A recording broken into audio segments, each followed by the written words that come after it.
Taeler Hendrix. Did you grow up in New Bedford, Mass? I sure did. All right, so what sports were you involved in? Were you involved in sports? Oh my gosh, I was. I played volleyball. I was on the track team. I played in several softball leagues. I was even on the bowling teams. Anything that I could do that was sports related, I tried to do. I even signed up for like intramural football since girls couldn't play on the boys football team. Like I did a little bit of everything. In high school, where did you go to high school, and did you play sports also in high school? I did. I went to New Bedford High School along with some of my friends that I mentioned earlier in your previous interview. We all went to New Bedford High School, and I was on the track team for a year. I played softball there. I was on the bowling team there. I was on their debate team. I was on their photo club, their Amnesty International. I was in their community service program. I was in their Women in Technology. I did, honestly, almost everything I could just to get the experience of as much as I could while I was at New Bedford High School. High school ends, you graduate high school. Did you go to college? Did you have aspirations to go to college? I did. I attended 2 different colleges, but I actually left to finish pursuing professional wrestling, and I left school to transfer to Kentucky to go to Ohio Valley Wrestling. At that time when you were doing that, how did family react? I mean, did they want you to stay in college and finish up, and you were like, look, I could do that whenever, I need to do this now? What was sort of the feelings going on there? I left for family reasons, and then I continued pursuing what I needed to pursue.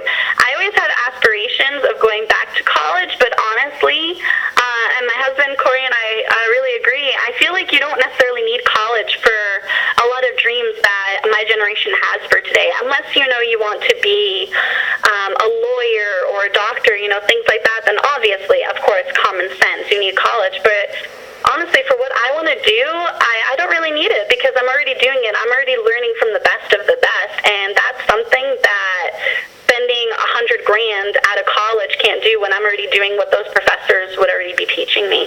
So it's about making, I would say better life choices, but some people would take that wrong. So how I would choose to put it is just being smart about how much time I have on this earth and how much time I actually have to waste. And for me, I don't need to go back because I'm already learning from the best, and that's an invaluable tool. Now, at age 21, you had some cancer issues. So I wanted you to just tell us about that and just going through all that. It's not something that I talk about very often just because it's so personal.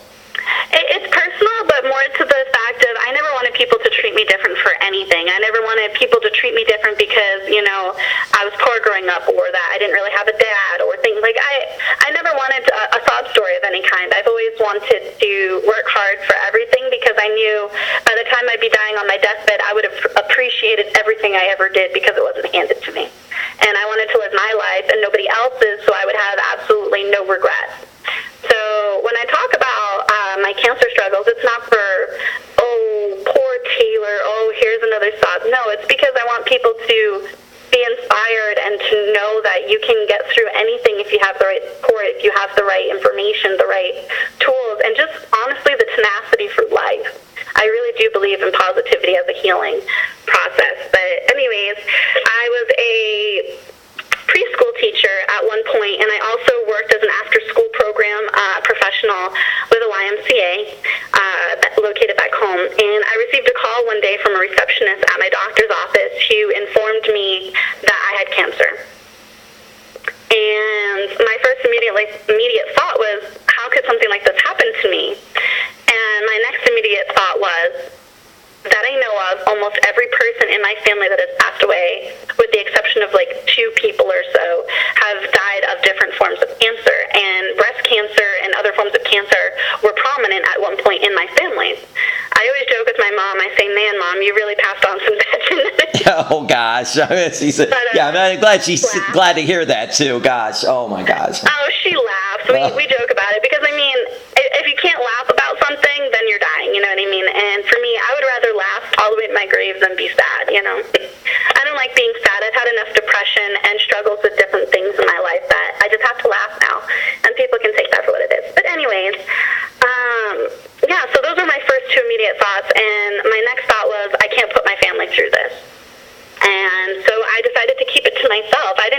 anybody for a month or two, maybe almost 3. Time kind of, passed for me on that. So I don't really remember how much time went by, but I know it was at least a month.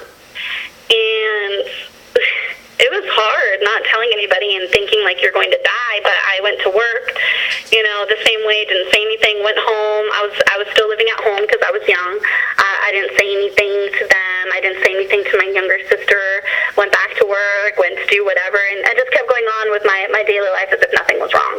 And then one day I finally broke down. I told my mother, I told one of my trainers and stuff, and then I decided to get a second opinion. And that is when I was told I was misdiagnosed. They don't understand why they were even doing that test in someone so young, and that could have been one of the reasons why it showed up as a false positive or something to that effect. When you're young, you don't really understand all that medical jargon. I wish I had the knowledge now back then, because it would have been a much different experience. I would have been like, oh, heck no, you were checking that again, and don't you ever call me unless it's a doctor. But whatever, it's neither here nor there. And I found out I was misdiagnosed. And that was a very big relief, because coming from the track record my family has with cancer, I didn't think I was emotionally prepared for the fight of my life, literally and figuratively. And a couple of years later, after I'd put a lot of stress on my body for television and through sports and all kinds of other stuff, and an eating disorder, that all kind of backfired on me all at once, and my test levels showed that I was level 2, borderline level 3 pre-cancer, and that was a big eye-opener. It changed my life, essentially, because I was like, wow, it's been several years, and now this is going on. And because I was borderline, there wasn't really anything that I could do but sit and wait, which is a really hard thing to tell somebody. Oh, you could have cancer, but you kind of have to sit and wait because, we need to do more tests, we need to biopsies and more tests and more doctors and counseling and this and that and the other. So it's a really hard process that I really appreciate for people that are going through that. Believe me, I see you, I support you all 100%. And it wasn't until I believe last year, and I believe I made a post on social media that it was 1 year, or I even may have posted on the day of that I was officially cancer-free. So for most of my 20s, I was battling with the struggle, this issue, and battling with the reasons why I had those issues. I went through an eating disorder, I went through bouts of depression and suicide and all these other things that I was hiding from a lot of people. And to find out that a lot of those decisions, poor decisions I've made, had inadvertently led me to where I was. It's a big eye-opener, and it really changes you if you stick with it and you have the ability to go, okay, I can't change, I have to accept this because I can't change what has already been done, but I can fix how it affects me and move forward. And so that's exactly what I did. Just basically, you grew as a person in many ways, just going through that whole experience, and now you do have a platform that you could help others. Absolutely. I just found out about a foundation that I hope to work with someday by Fran Drescher, the actress from The Nanny. She has a cancer foundation called Cancer Schmancer.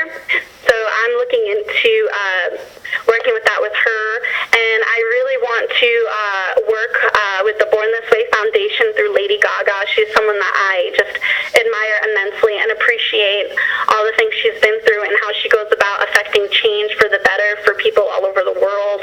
And the Progeria Research Foundation is something I'm passionate about in Peabody, Massachusetts. They're trying to help children fight for their lives all over the world for a disease that not a lot of people truly understand. I have such a big passion for people that want to affect change for the better, and it doesn't necessarily better themselves, it's to help others and to give back. And I'm really happy that I'm with my husband, because Corey, he's already helped so many people in California, and he's also fighting to end hunger, because he, like myself, also knows what it's like with a single parent and, having to grow up a certain way and to be the person that he is. And he and I are so united in the fact that we want to give back because we understand what it's like to fight, because you're not handed anything and it makes you earn everything. And he believes in me so much, and I'm just so... I can't even find the words, honestly. I just feel so empowered with his support and his love for me and with me, and the fact that we are so aligned in these aspects, it's just amazing, because now I feel I can do anything. And the fact that he supports my entire life, the good, the bad, the beautiful, the ugly, and he goes, we're going to do